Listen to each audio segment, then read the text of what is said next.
listen to my story about a man named Jed. A poor mountaineer barely kept his family fed. And then one day he was shooting at some food, and up through the ground come a bubbling crude oil, that is, black gold, Texas tea. Well, the first thing you know, old Jed's a millionaire. The kinfolk said, Jed, move away from there. Said, California is the place you ought to be. So they loaded up the truck and they moved to Beverly Hills, that is, swimming pools, movie stars. The Beverly Hillbillies.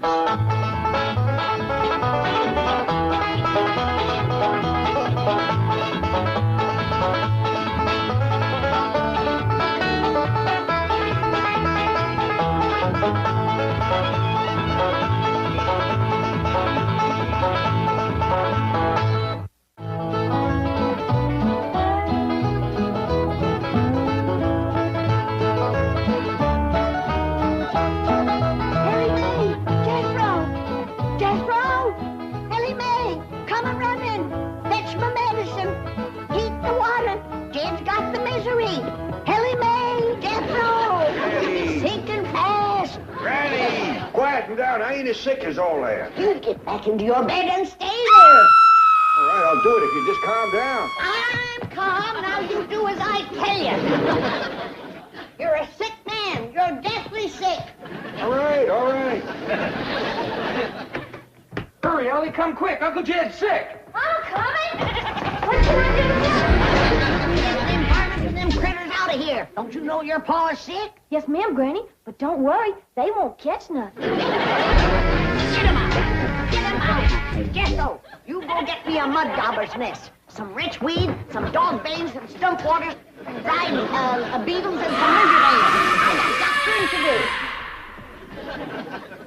I ain't never known Pa to be sick before. That man's never ailed a day in his life. What you reckon it is? City living, that's what it is. There ain't enough outdoors for a mountain man like Jed. They keep filling it up with buildings. First thing you know, all the outdoors is going to be indoors.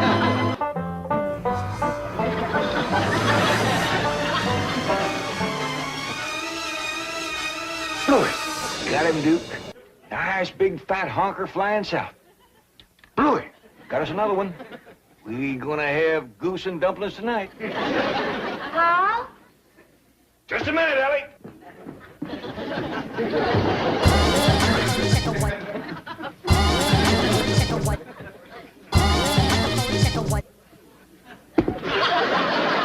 Come in.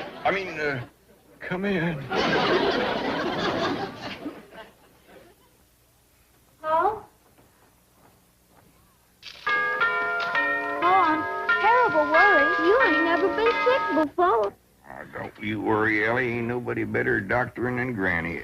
But Pa, Granny can't find the proper medicine, and you might sink away and pass before she can save you.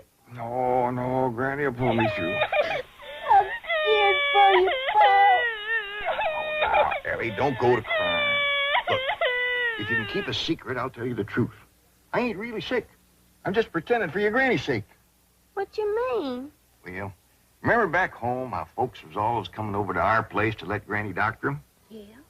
Remember how happy it made Granny? Yeah, especially if one of them got better. That's right.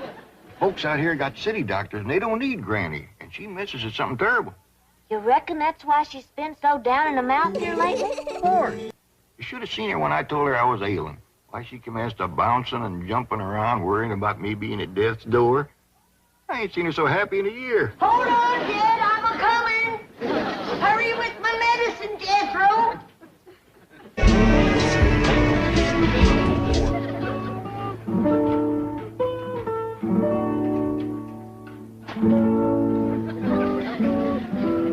Jed, I don't want to worry you, but you're an awful sick man. Granny. Shh. You're straight. You're wrinkling awful fast. Granny, your specs is all steamed up. That's due. Well, get him off the bed. Jed, I don't want to worry you, but you're an awful sick man. I know, Granny, but anybody can save me, it's you.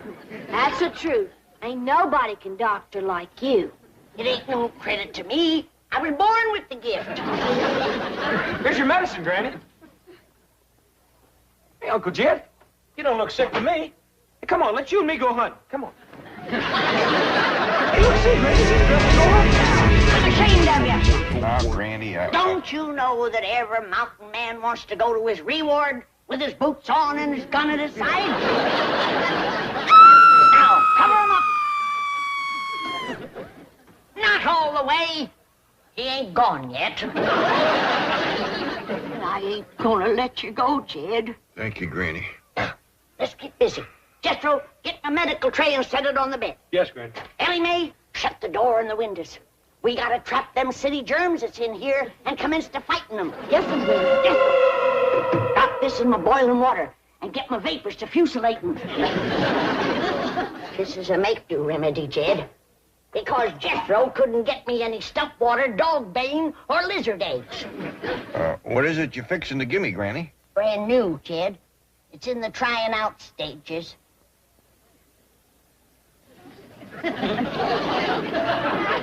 Who have you tried it out on? Oh, no human beings yet. Here, Ellie, light the fumigating candles. Jethro, start a fire and throw some of that skunk weed on it. I'll put them germs down with my putting down powder. Nothing can live through this, Jed. I believe you, Granny. You get back to bed. You poor, sick, miserable, frail old man. Granny, I can't breathe. That's why I'm doctoring you. You poor, sick, miserable, frail old man. Granny, I can't breathe. That's why I'm doctoring you, you darn fool. Will you listen for a minute? You get back to bed. Don't you know that you're at death's door? Don't hurt him, Granny. I'll take a head to him if you don't lay down like I tell him to. Go fetch my shoes. 3, 4. Well, hi, Mr. Drysdale. Oh, good morning, Ellie Mae. What you doing? Well, I'm taking my morning constitutional. You are? Yes. It's got me in the best shape since my army days. Feel that? And they say bankers are soft, eh? Well, you sure are nice and soft. Maybe by mountain standards, I'm no Tarzan.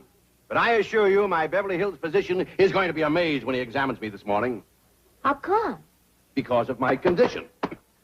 You know, every morning I walk all the way from my front door across your lawn and over to that bird bath. Why?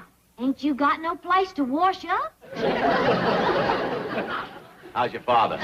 Well, right now he's trying to get Granny cheered up. She's been missing the hills back home something awful. Oh, what's the matter? Is something wrong? Well, you see, back home, folks was always coming to Granny for doctoring. Nothing pleasures her like telling folks what ails them and what to do about it. Well, I'll do my bit. Granny, Mr. Drysdale wants to talk to you. Yes, Granny, I need your advice and your help. He's ailing, Granny. Feeling right poorly. Stick out your tongue. Them city germs. Yes, I agree. Now, can you help me? I'm probably the only one who can. Jethro, get him up to the sick room and see that he gets to bed right away. No, I don't have time for that. Just a little poultice or something I can take with me to the office. Get him up to bed, Jethro. No, really, it's not that serious. Besides, I have an examination at 10 o'clock. You get examined when I get around to you. Now get him up to bed, Jethro, and Yes, then you Granny. go find me some stump water. Wait, stop! I haven't got time for this. I've got to get down. You be patient. No stump water. It ain't easy being a doctor in Beverly Hills. Uh-huh. Yes. Fine. All right. Thank you, Mrs. Drysdale. I'll try there. You think you may have stopped at the Clampetts next door. You're going to be amazed when you examine the chief. He's in splendid physical condition. Been walking every morning. To the bank. Now, his neighbor's bird bath. But it's a nice little jaunt. Well, I'm glad to hear it. Most bankers are soft as marshmallows. Till you try to borrow money from them. Oh, hello, Granny. Jane Hathaway here. Is Mr. Drysdale there? May I...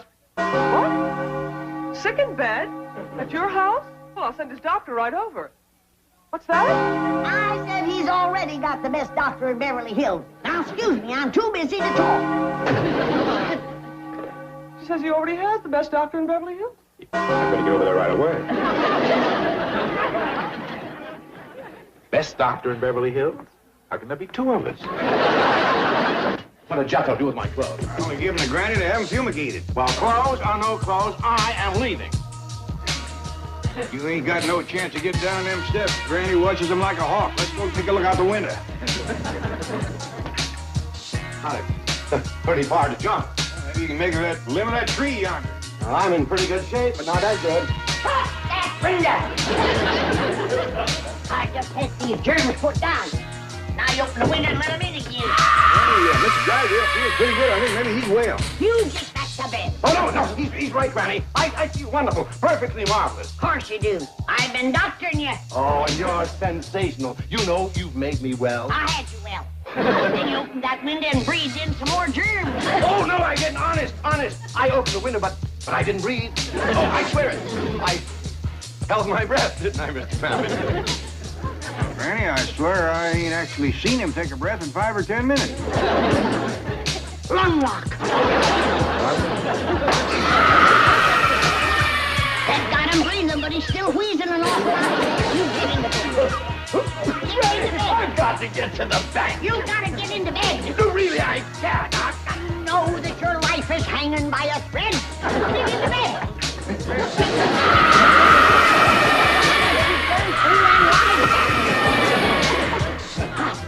This calls for a different kind of medicine. I'm going down to the kitchen and swap it up. Neither one of you get a foot out of that bed, you hear me? You just lay there and listen to that music. And be glad it ain't harps you're hearing.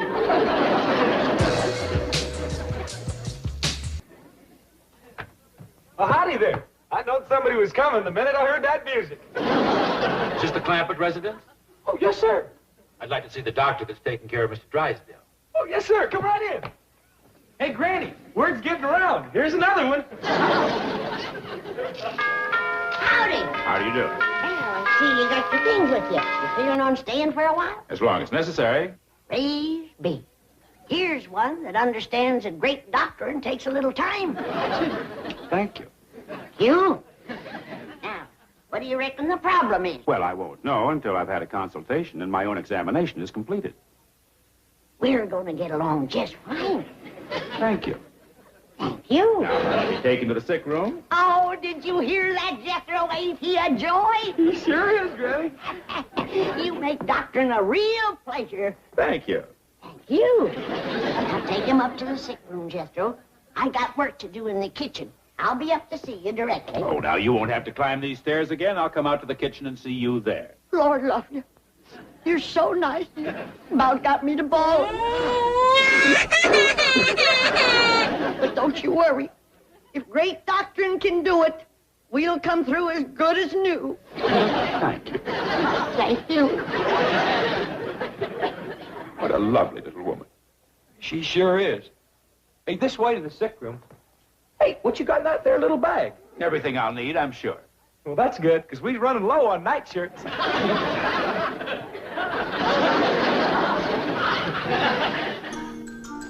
Granny, you know that last patient that was so nice? Yeah? Well, he weren't so nice when I asked him to take off his clothes. Why? What happened? Well, he commenced to bucking like a steer, kept yelling for the doctor. But I knowed you was busy, so I just put him to bed and locked the door. Jethro, let's hurry, Ellie. I gotta pull them three back from the brink of the grave. Lizard eggs. Ain't got none, Granny. I forgot. Well, give me some gunpowder. Sometimes that works just as good. Ellie, careful. 3 ailing is enough.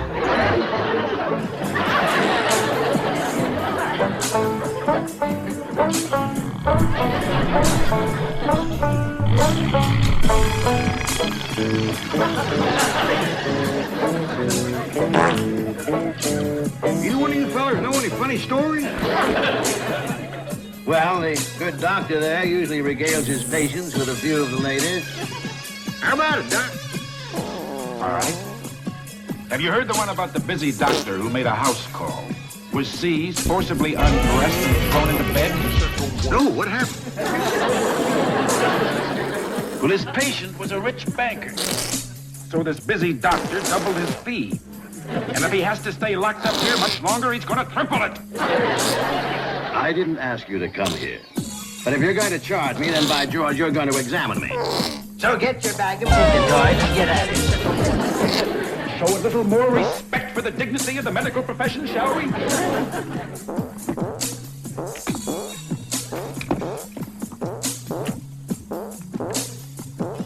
Hey, what's this, a rubber hammer? Yes. Well, I see where it'd be nice and quiet, but I don't see how you drive any nails with it. I don't use it for nails. Oh, good. What's that thing? This is a stethoscope. With it, I can listen to the patient's heart and lungs, like this. Ooh, it's cold. What'd you say? I say that's cold.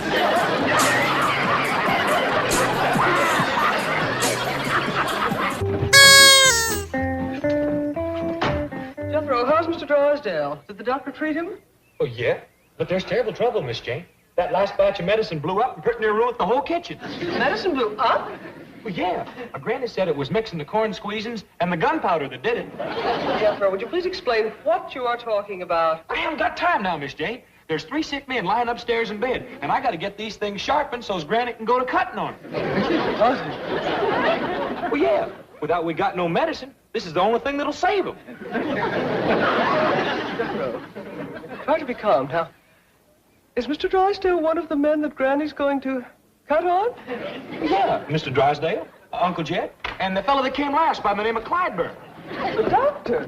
You'll have to wait your turn. I gotta get upstairs and commit whacking on those 3 men that I got up there. Bring my tools, sir. No, Granny, that's not what you do. I've had enough fighting with weary patients, more than I can take today.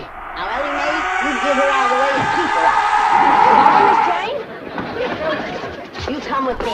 I don't think Jed will put up a scrap, but them other 2 might have to be helped down. Granny, please come back. I'm begging you. I'll get to you later. I've only got 2 hands. Ellie Mae, you've got to prevent Granny from operating. She ain't cooperating, Miss Jane. She's just gonna whack off some of their hair and fingernails. Hair and fingernails. She'll dig 3 little holes in the ground, bury it, say some magic words, and that throws a spell on their sickness.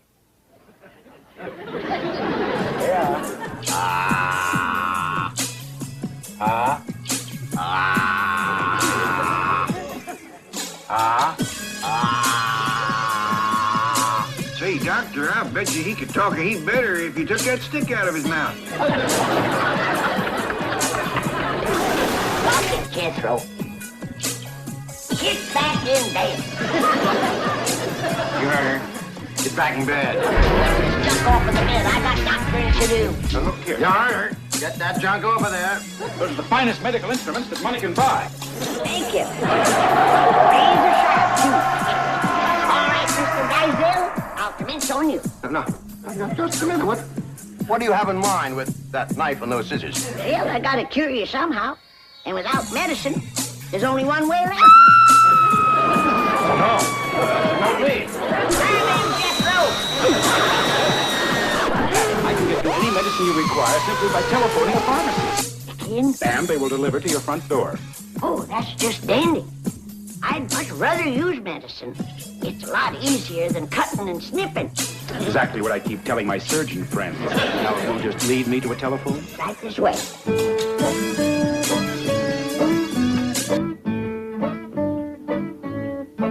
Child's Pharmacy? Petey? Yeah, it's me. And look, I'm going to put this lady on. She'll tell you all the medicine she needs. I want you to give her A1 service. Attaboy. Right. I'll go reassure Mr. Drysdale. He seemed a little panicked. Hello? You got a pencil to mark this down with? All right. Now, I want a quart of good, raunchy stuff water. The kind that's been aged in the wood stuff. It's been sitting there from 30 to 40 days, and it's nice and green. Wait a minute. That ain't all. I want a heaping cupful of lizard eggs, a double handful of dog bane, and a couple of dozen of dried beetles. And I want a mud dauber's nest. And I mean a big one. Don't send me over one of them little two-holders. You all right? Who wants to talk to you? Yeah, Petey. Now, look, I don't care what she ordered. You get it over here fast. No, this is no gag. Now, look, you pride yourself on having the finest supply of pharmaceutical...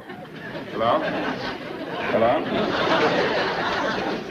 Yeah. Well, I'll call another pharmacy. Oh, that won't do no good. You just can't buy proper medicine here in Beverly Hills. Jethro!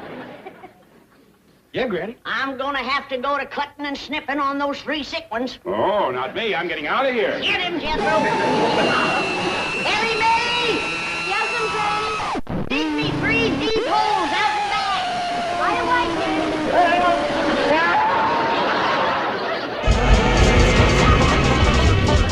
How do you feel, Jed? Better than brand new. Granny, you've done some doctoring in your time, but today beats all. Took a heap out of me, Jed. Especially clipping and burying all that hair and throwing my spell. But I reckon it was worth it. Yonder comes the living proof. How do you feel, boys? Fine, Doctor. Oh, just fine. Come back and see me anytime you need me. Yes, we will. Goodbye. Bye. Bye. You did take considerable hair off them, Granny. Had to. Their nails were so short. Well, it's a small price to pay for good hair.